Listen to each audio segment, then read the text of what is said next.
Jubiest of the tubiest, the best YouTube subscribers on the planet.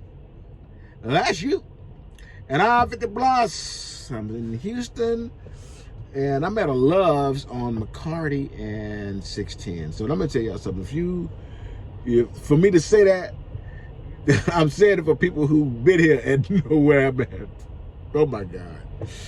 Oh boy. I'm gonna turn the camera around and just let y'all watch the clown show that's going on in front of me right now. Okay? So if those of y'all who know this Love's, I'm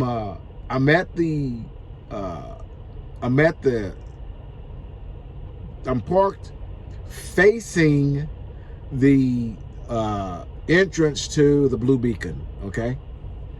And the exit on the 610 side is to my left, okay? So, and I'm right at the corner, so you know I'm seeing it, right? I'm gonna let y'all see it in a minute. Anyways, I'm going to read a couple of y'all's responses to me, okay? I'm gonna read some of them, and then I'm gonna answer some of those questions.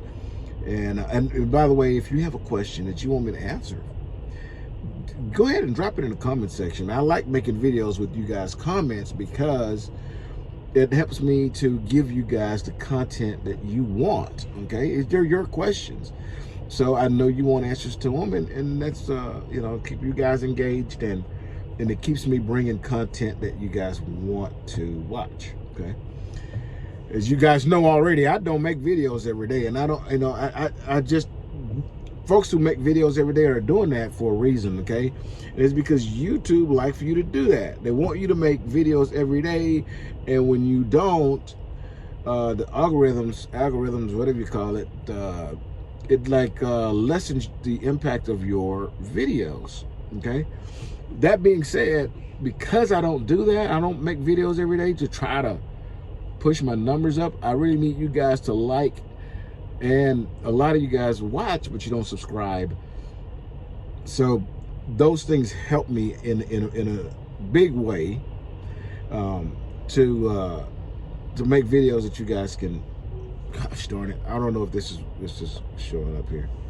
Sorry, people. I've got two things going on. I got an incoming phone call and something went on with the internet. Anyways, so please like and subscribe, and you know, help me out with these videos. That way that others can view those videos without me having to go overboard making a bunch of useless videos to try to keep my ranking up with YouTube. Okay, guys, I appreciate that. Now, by the way, this channel is called 50 Plus Truckers Journey because when I got into this industry, I was 50 plus years old, okay? That being said, I got to read this stuff over here, so I gotta put on my spectacles so I can see shit. Okay, here we go. Gregory Harris. He says, hey, brother 50. My name is Greg, who is also 50 plus. And dude, I dig your videos and stuff. Thank you very much. I wouldn't mind coming to Melton to learn from you. Thank you. If possible. I did fill out an application and use your referral code. Hoping to hear from Melton soon, and I bet you will.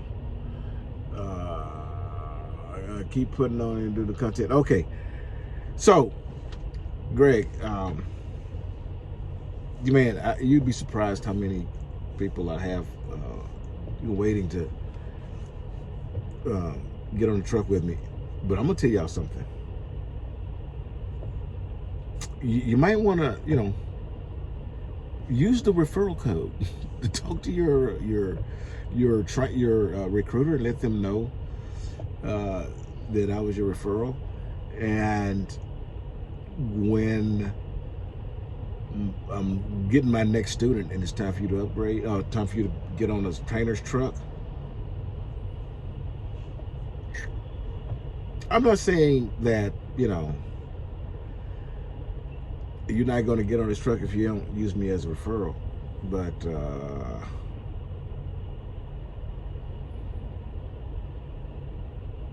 okay. All right, let's go on to the next one. this is Nathan Hill. He says, hi, thanks for the great content. Thank you for watching this great content. Found your channel when I was deciding on a company. I ended up at Melton. Wonderful. I've been there 6 months. Hey, and that's a big deal to be here for 6 months, and I'll tell you why here shortly. He says, it's been great so far. Took my first home time for Christmas. 30 days. Wow. Going back in the morning. Any advice for winter driving? Tried to switch to regional, but that hadn't gotten on yet. Love your channel. Okay, so here's the deal. First off, thank you very much for letting me know, you know, that you like the channel and that the information is good for you. I really appreciate that. And whenever I meet you guys and you let me know that in any way I was influential in helping you get this career started, man, this is why I do this channel. Okay, it makes me feel good to know that I was able to impact your decision to get into this industry, man. I mean, a lot of people have these goals, man, and they would love driving these trucks, or they want to drive these trucks, and they just hadn't done it for whatever reason. And to know that I was able to help influence you, get you going, and, you know, get you off that bum, it makes me feel really good, and I really appreciate hearing that. Okay, so Nathan, winter driving. I've had some videos for winter driving as well, and one of them is my mentor driving in the snow, and he's talking me through it. Basically, he's driving, but he's telling me what he's doing. He's showing me why he's doing what he was doing and how he's doing it, you know, and the reason the speed is what it is, and all this good stuff. And it's a really good video. If I can find it and be able to post it, I'll put the link. I always do this backwards, but the link is going to be up here, okay, to that video if I can find it. If not, maybe I'll leave the link for description in the comment section or something like that. But a good way to train yourself and get yourself in a mindset of winter driving is consider driving in the snow. I mean, in the snow, but in the rain. Okay, we drive in rain. Those conditions are almost similar, except you know, there's no, you know, black rain. There are, you know, puddles that can hydroplane you, but in either instance, there's one key ingredient to your success in driving in poor conditions, and that's to just slow down. Just simply slow down, okay? And in any severe weather, when conditions become, you know, just too bad, man, park the truck. Doesn't matter if it's snow or if it's rain or high winds, you know. I bet high winds and weather conditions outside of winter conditions, okay, let's just say that. Weather conditions outside of winter conditions, I'm willing to bet you wreaks more havoc on drivers than actual winter driving. So I mean, high winds and rain and, you know, a storm, stuff like that, that is not snow and ice. I bet they outnumber the snow and ice. A lot of people are more alert when they see snow, but nonchalant when they see rain. You can't see the wind. You can definitely feel it when you start to do this and you're laying on your side. I bet you've seen it then. Okay, so, you know, so my advice for you, brother, is just to slow down. And I'm going to put a video up there, okay? Maybe that'll help us. there was one more I wanted to talk to you guys about if I can find it. You know, y'all know I'm not real good at being overly prepared for my for these type of videos. Some of them I do, but you know, in some cases I want to you know, I want to be prepared, but I'm just not quite there.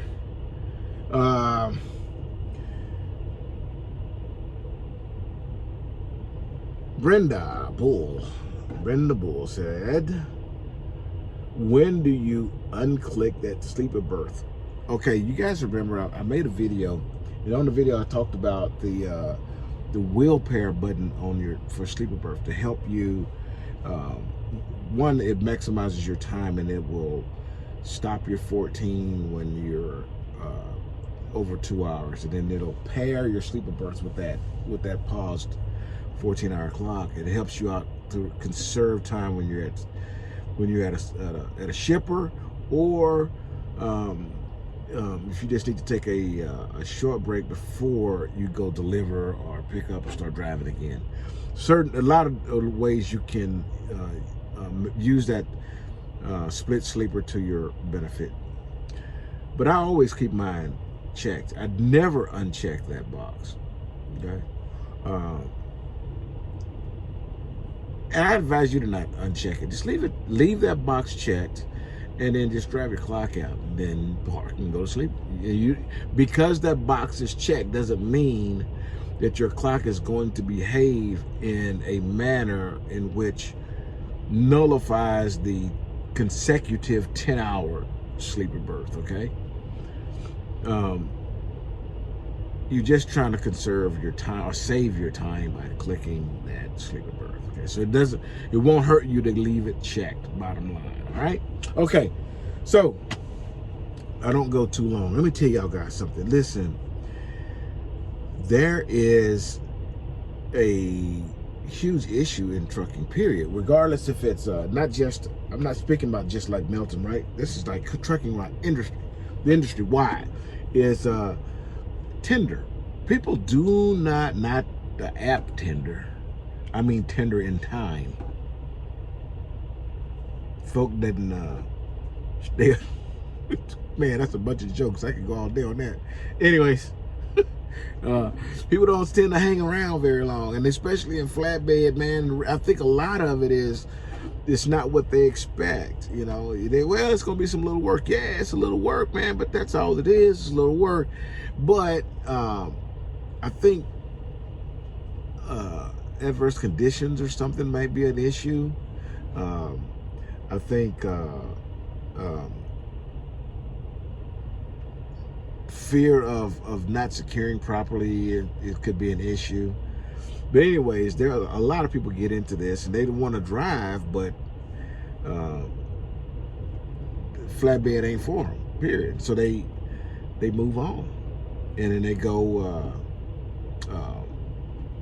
drive something else, you know, flatbed or something like that.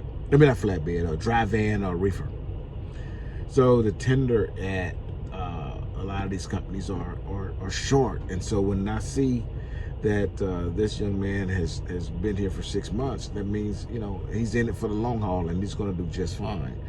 So my message to you guys on that, no matter what you get into, just kind of investigate it and see what, see if it's going to be something that you can deal with, right? Make sure that you know, if home time is going to be an issue, make sure that the company that you choose can work with your home time, you know, with what you need for home time, okay?